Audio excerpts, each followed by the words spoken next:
When we look at addiction, we look at behavior that's dysfunctional. So sociologists wouldn't say, hey, you're addicted or you're not, but what we look at is we look at it in terms of the norms of that culture or subculture, and we look at whether the behavior is functional or dysfunctional.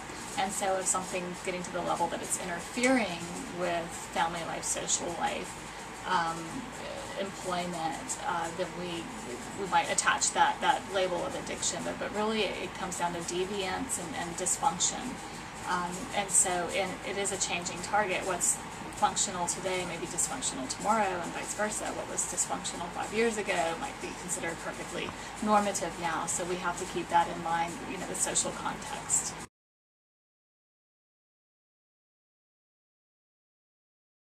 Well, when I think about dependency, generally we make the distinction that dependency is something you're dependent on, you need, but it's not necessarily deviant. A diabetic is dependent on insulin, but we don't consider that to be deviant, dysfunctional behavior.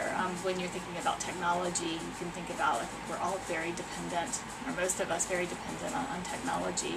Addiction, though, when we make that distinction, we start thinking again about the deviance. So there's a normative element of this, and we also think about the functionality, whether something is disruptive, if it's preventing people from performing their duties and roles in society in the prescribed way.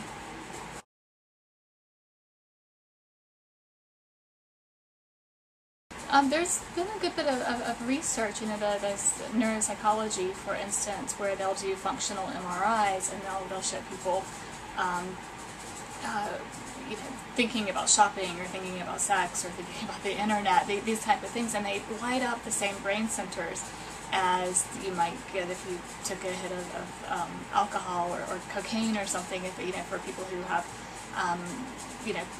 diagnosed addictions and those things. So I think there's something to it. I think there are pathways in our brain that do get reinforced in these behaviors. So I think it's possible. I think sometimes, though, we are quick to label, and I don't know that we should be so quick to label on these. I think that's probably an extreme, I don't think it's a huge percentage of the population who fall into that.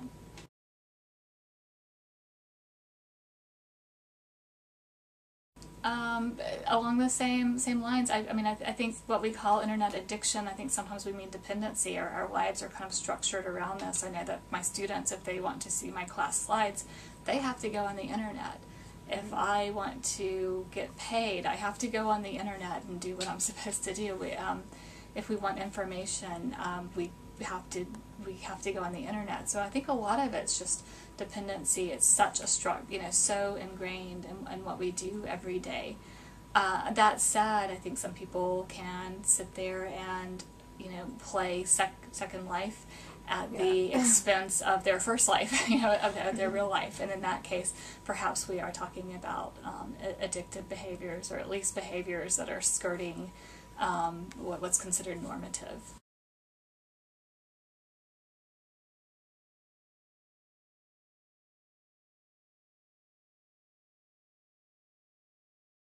I think we were already there with the television. I think maybe I've taken the time, and in fact, I think the viewing studies show that television viewing has declined somewhat, but we're picking up other forms of media consumption. So we're on the internet more, watching Hulu, watching YouTube, on Facebook, on Twitter, on all these other things. But I think the behaviors are very similar, and we weren't shocked, then about that. That was pretty normative. I think we've just substituted one form of media for another that's in some ways much more interactive.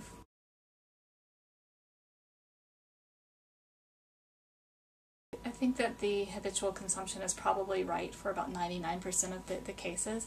I would probably reserve addictive behavior for some of those maybe extreme behaviors that are terribly disruptive. But I'd say for most people, I think addiction might be the wrong label, wrong word to describe the behavior.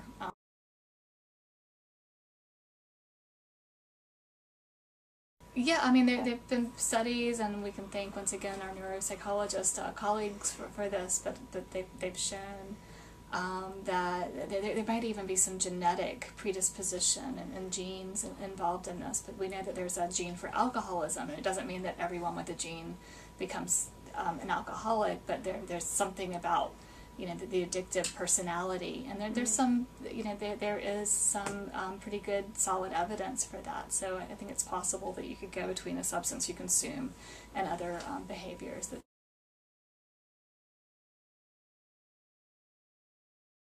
I think it's more a way of life. I think that we are very dependent on it. I don't know that we could communicate well without it at this point. I think that we would be kind of in a information vacuum at times. So I think it's more at this point that it's just the way it's structuring our lives. You know, it's this technological structure, but it's, you know, it structures our lives. And you know, we get to this kind of technological dualism because this technology has brought us, you know, in some ways closer together, especially the social networking kind of internet applications. But at times, of course, any that dualism, the other side, maybe there's some problems that are associated with it, and maybe some of the more extreme behaviors where people are shutting off for the rest of the world and at their computer 20 hours a day till they fall asleep on their keyboard. You know, that might be the downside, the dirty side, the ugly side of it.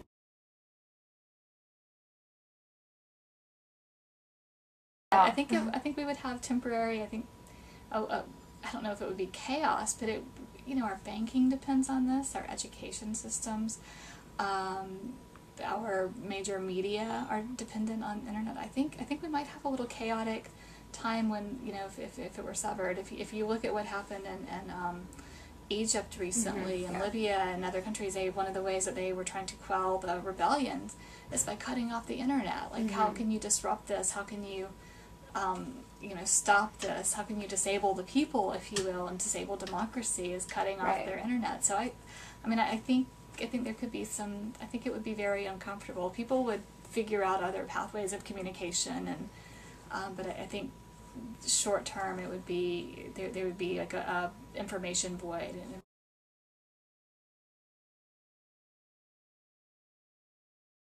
I think it's going to become more and more integrated into our lifestyles. They are giving out.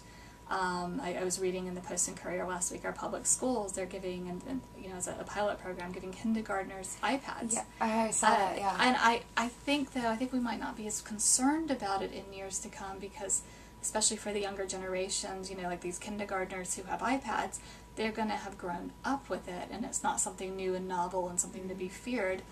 So I think our dependence is probably going to grow, but maybe our feelings of concern are going to be diminished over time because it'll be so normative. We'll have many generations that are used to it. And I think there is a generational effect. I think, you know, for people who are in their 70s, like my parents, you know, who are like, you know, the internet's, and it's this glowing, special, weird place, versus a child who's growing up, you know, starting with an iPad and having, you know, used to having internet connection. I think it'll just become more of our social fabric and more of what links us together.